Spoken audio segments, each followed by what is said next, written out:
Hello everyone, how are you doing? Nats here and welcome back with another quick tutorial. In today's, I'm gonna show how to reset your entire network adapter for Ethernet and Wi-Fi. The first step is go to the start menu and type network, reset and hit enter. And click on reset now and confirm on yes.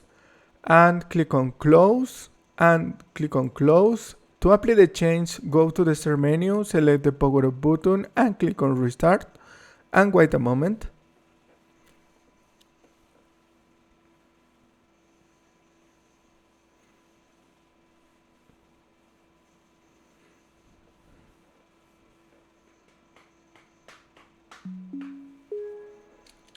Log in with your PIN or password, and this is all. Your network and your problem has been fixed, and you can try open it up any web browser and search, for example, Taylor Swift, and your problem has been fixed properly.